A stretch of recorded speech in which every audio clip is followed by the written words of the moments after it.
It's a common household item. We're talking about antibacterial soap, but the FDA essentially now banning the product, saying some of the ingredients are ineffective or even harmful. Yeah, the decision comes after years of debate, but as our Serena Fazan shows us, the Bay Area's largest hospital took the stand nearly a year ahead of the FDA's ruling.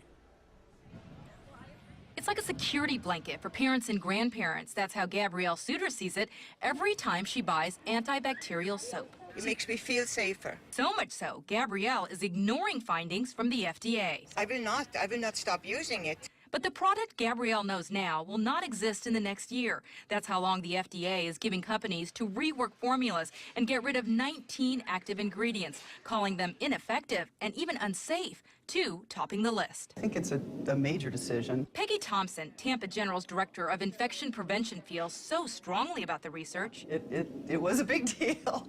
It was quite an undertaking. Nearly a year ago, when the hospital decided to switch to touchless dispensers, she also decided to get rid of antibacterial soap. The company she worked with told her she wasn't alone. They said their hospitals were split about 50-50. So I felt confident that we weren't really going out on a limb by getting rid of antibacterial soap. We're very confident that we've not made any change that would put patients at risk. Experts such as Thompson say it's how you wash your hands that is important and not the ingredients. Plain soap and water is just as effective. My advice would be to stop using antibacterial soap.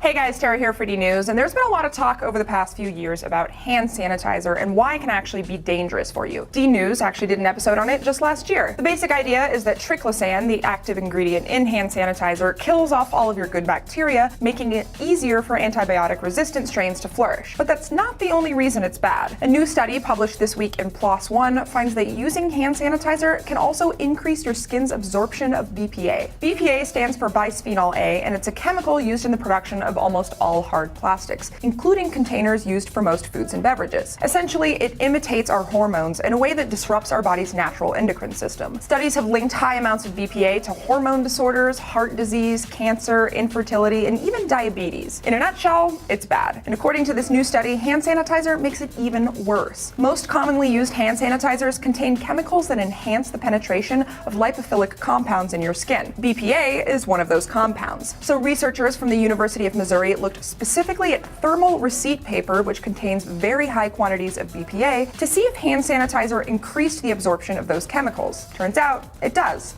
A lot. They found that using hand sanitizer before touching receipt paper increases the absorption of BPA up to 100-fold. What's more is that all of that extra BPA lingers on your hands, so if you were to eat food directly afterwards, you'd essentially be getting a double dose of BPA absorption, first from your hands and then from your mouth. And those specific levels of BPA have been proven to increase the risk of disease in adults and developmental abnormalities in children. So what can we do about it? Well, unfortunately, no safe alternatives to BPA have been identified for use in thermal paper. So until those technologies are developed, the best thing you can really do is just stop using hand sanitizer unless you really need it. And definitely don't use it before ordering takeout food, because that's not good. Thanks for tuning into D News today. I'm Trace. The Food and Drug Administration here in the US is deciding if a drug called triclosan is dangerous. The substance is used in everything from clothing to kitchen utensils, cosmetics, body washes, even toothpaste and toys. You might not think of it as such, but antibacterial soap is considered an over-the-counter drug,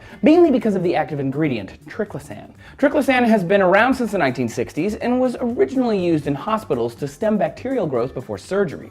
In the 90s, fueled by an anti-germ fear, it began to show up in soaps and other household items. Heck, you can even find it in clothing and furniture. The thing is, there's some evidence, and let me be really clear, there's not enough to form solid conclusions, but there is some evidence so far to indicate that this antibacterial substance might be harmful to humans. Triclosan has been shown to cause hormonal changes, endocrine and immune system problems, and even sterility in other animals. Not to mention the continued and flippant use of antibiotics is creating stronger bacteria. Superbugs, dude.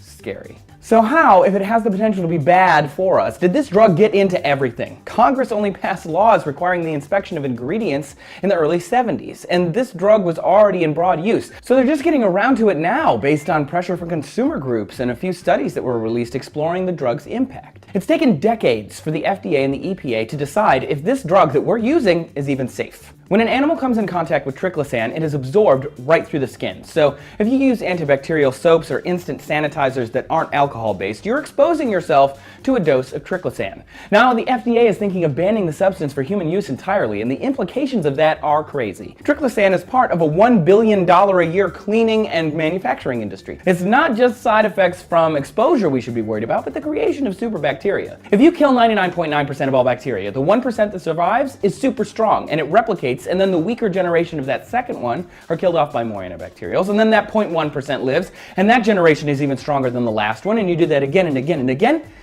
Superbugs.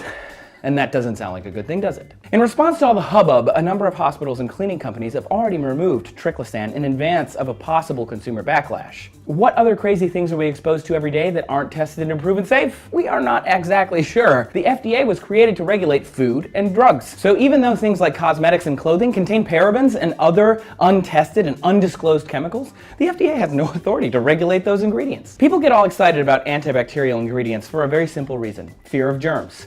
But the CDC says washing your hands with regular soap for 20 seconds will kill just as many germs as these chemicals. Not to mention, germ exposure is kind of part of a natural and robust immune system development. My mom let me eat dirt all the time. Well, I did it behind her back, but you know, I turned out okay. In the future, are you going to be wary of the things that say antibacterial, or will you keep using them until the government releases their results on these chemicals?